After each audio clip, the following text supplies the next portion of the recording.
Assalamualaikum warahmatullahi wabarakatuh. Saya Priasti Rosliana.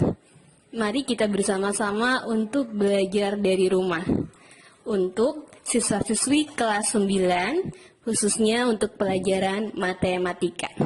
Ya, untuk bab pertama atau chapter 1, kita belajar tentang perpangkatan dan bentuk akar.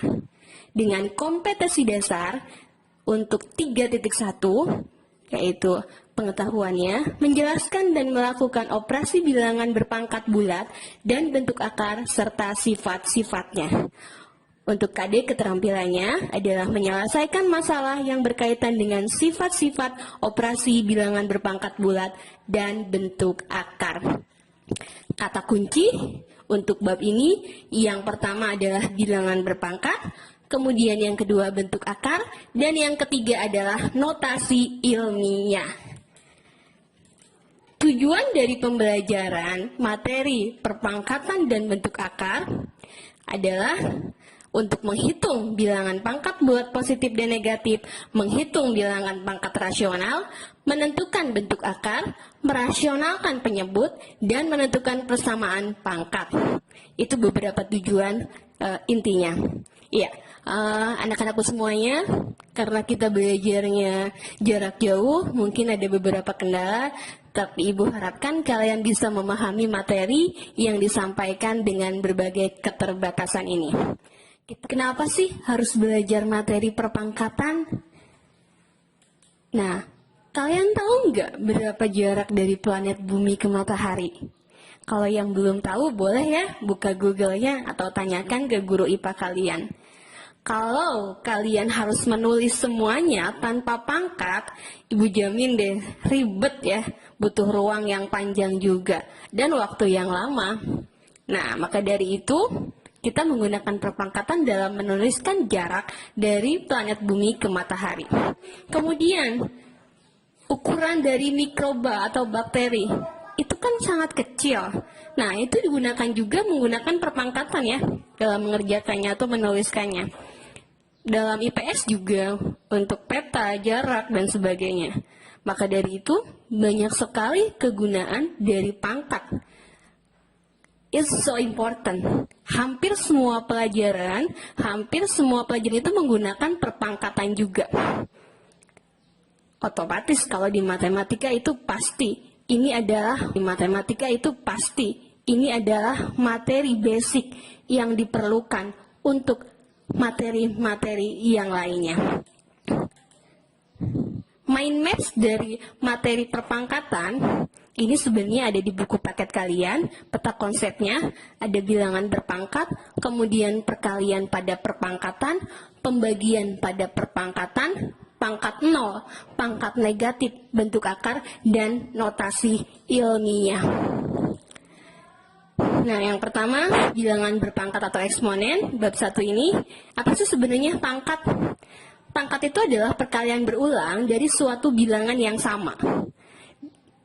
Di pangkat ini, ada bilangan pokok yang disebut dengan basis, dan ada banyaknya bilangan pokok yang dikalikan secara berulang disebut pangkat atau eksponen. Bentuk umum dari eksponen adalah A pangkat N, yang artinya adalah A dikali A dikali A dikali A, sampai jumlah A-nya itu sebanyak N faktor tersebut. Dengan A adalah bilangan real, dan N adalah bilangan asli.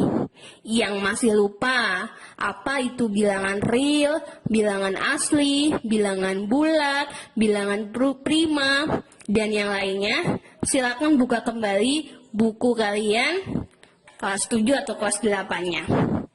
Buku kalian kelas 7 atau kelas 8-nya. Baik, sekali lagi dibacanya.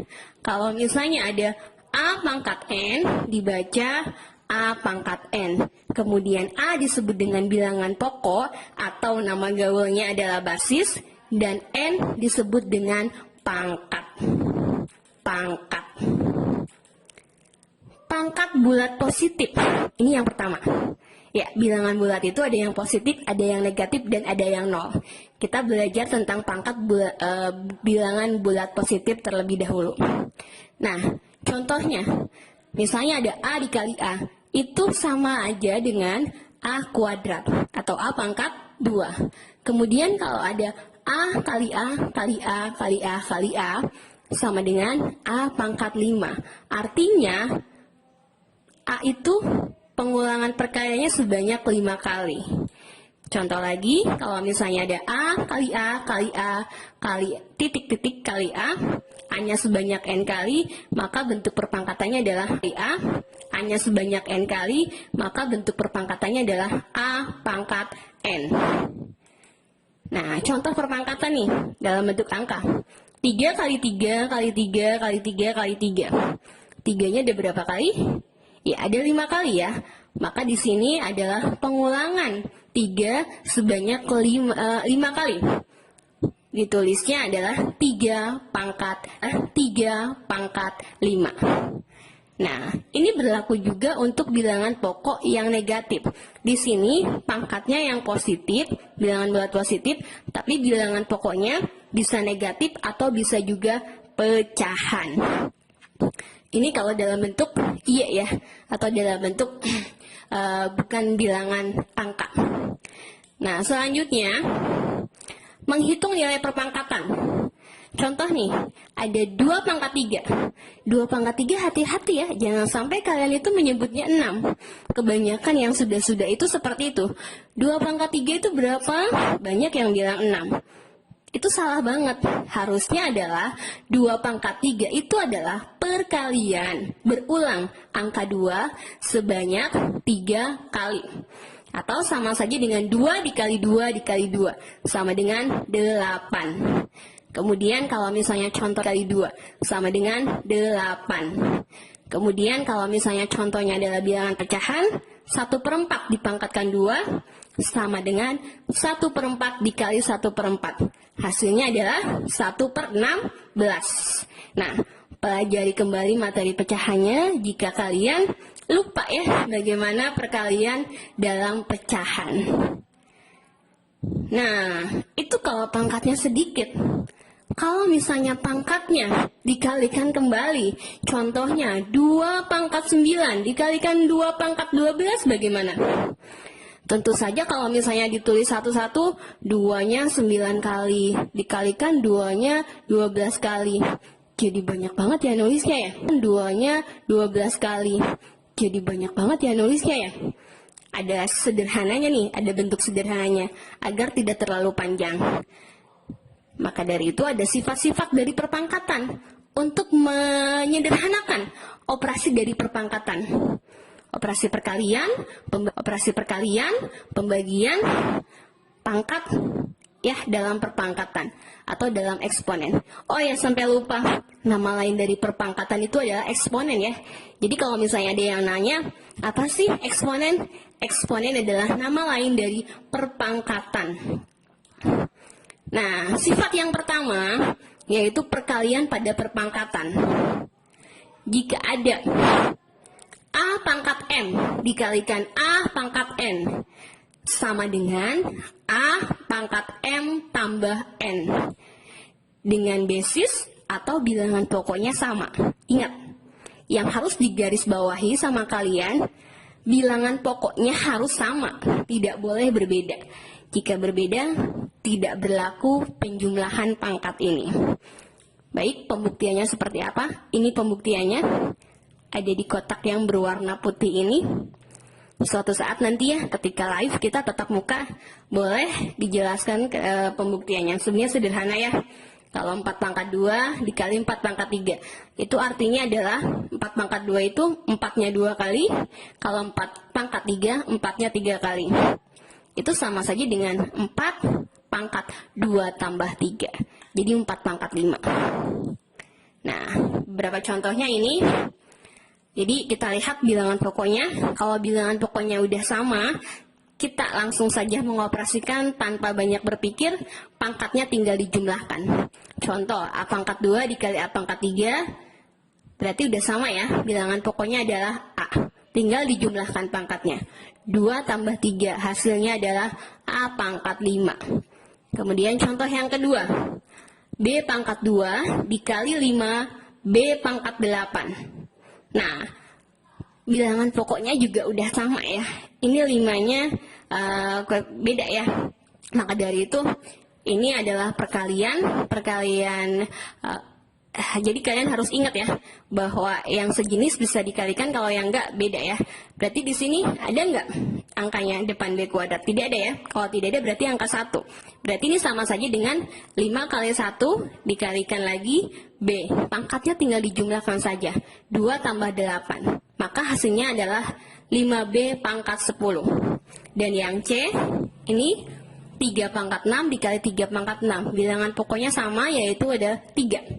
Maka menjadi sama dengan ya 3 pangkat 6 tambah 6. Jadi 3 pangkat 12. Itu perkalian pada perpangkatan. Nah, sekarang yang kedua ada pembagian pada perpangkatan. Nah, ini pembuktian. Pembagian pada perpangkatan, langkah-langkahnya sebenarnya sederhana kalau dijelaskan di papan tulis. Cuma kalau di sini kelihatannya panjang. Intinya, kalau ada pembagian pada perpangkatan, ini bagi, tanda bagi itu bisa 2 jenis, bisa pakai titik 2, atau bisa menggunakan per. Sama, bilangan pokoknya harus sama, dan syarat yang kedua adalah nilai pangkat M-nya lebih besar daripada N. Ini hasilnya, kalau ada pembagian pada perpangkatan, maka pangkatnya tinggal dikurangi saja. A pangkat M dikurangi N. Nah, di sini ada syarat. Kenapa nilai M-nya harus lebih besar daripada N? Karena kita sedang berbicara tentang pangkat positif. Kalau misalnya nilai M-nya lebih kecil daripada N, nanti berubah jadi pangkat negatif. Contohnya, ini yang pertama ada A pangkat 5 dibagi dengan A pangkat 3. Lihat bilangan pokoknya sudah sama, maka tinggal dikurangi saja pangkatnya. A pangkat 5 dikurangi 3 sama dengan A pangkat 2. Yang ini juga sama, ini 5 dikalikan 1 ya. Kemudian B-nya pangkatnya tinggal dikurangi. Kemudian yang ini juga sama, 3 pangkat 6 dibagi dengan 3 pangkat 5, hasilnya adalah 3 pangkat 6 dikurangi 5 sama dengan 3 pangkat 1. 3 pangkat 1 itu sama dengan 3 ya. Jadi langsung kita isi saja karena bilangannya sederhana. Nah, selanjutnya adalah perpangkatan bilangan berpangkat. Jadi kalau kata bahasa Sundanya itu adalah pangkat dipangkatkeun deui gitunya. Nah, rumusnya seperti ini. Kalau misalnya ada bilangan pokok A, pangkat M dipangkatkan lagi N, sama dengan A pangkat M dikali N, sama dengan A pangkat MN. Nah, pembuktiannya seperti ini ya. Ini ada 2 pangkat 2 dipangkatkan kembali 3. Maka di sini jadi 2 pangkat 6. Tinggal dikalikan saja pangkatnya. Seperti itu. Contohnya, yang pertama ini ada 2 pangkat 2 dikali 3. Tidak usah pusing-pusing diuraikan seperti ini, karena membutuhkan waktu yang lama. Langsung saja, 2 pangkatnya dikalikan lagi, yaitu 2 kali 3. Maka hasilnya adalah 2 pangkat 6. Nah, yang B, ini bentuknya pecahan ya. 1/3 pangkat 3. Kemudian dipangkatkan kembali 2. Hasilnya atau sama dengan 1/3 tinggal dipangkatkan 3 kali 2. Hasilnya adalah 1/3 pangkat 6. Gampang kan? Insya Allah. Selanjutnya, memangkatkan suatu perkalian bilangan. Jika ada bilangan A dikali B, kemudian dipangkatkan M, sama dengan A pangkat M dikali A pangkat M. Jadi kedua bilangan tersebut harus dipangkatkan masing-masingnya. Contohnya nih, kalau misalnya ada 2 kali 3 pangkat 4, itu sama saja dengan 2 pangkat 4 dikali 3 pangkat 4. Nah, kalau yang sekarang adalah perpangkatan pada pecahan. Kalau misalnya ada pecahan A per B, dipangkatkan N, sama saja dengan A pangkat N dibagi dengan B pangkat N. Jadi dua-duanya sama ya, dipangkatkan N. Contohnya 2/3 pangkat 4 itu sama aja dengan 2 pangkat 4 dibagi dengan 3 pangkat 4. Itu adalah beberapa materi dari pangkat bulat positif. Apabila dirangkum biar lebih mudah dalam melakukan pembelajaran, memahaminya kalian. Yang pertama ada perkalian berpangkat. Kalau misalnya ada bilangan berpangkat dengan basis yang sama, maka pengerjaannya silakan pangkatnya tinggal dijumlahkan saja. Yang kedua dalam pembagian berpangkat dengan basis yang sama juga, kalau misalnya dibagi gitu ya, pangkatnya tinggal dikurangi saja. Yang ketiga, kalau ada pangkat dipangkatkan lagi, pangkatnya tinggal dikalikan saja. Yang keempat, kalau ada perkalian perpangkatan A kali B pangkat M sama saja dengan A pangkat M dikali B pangkat M. Satu lagi, kalau misalnya ada pecahan dipangkatkan, maka hasilnya sama saja dengan A pangkat N dibagi dengan B pangkat N. Nah, terima kasih untuk materi dari bilangan pangkat positif. Sampai di sini dulu. Kita lanjutkan lagi dengan latihan-latihan soalnya untuk next meeting atau next pertemuan. Terima kasih, semoga bermanfaat. Wassalamualaikum warahmatullahi wabarakatuh.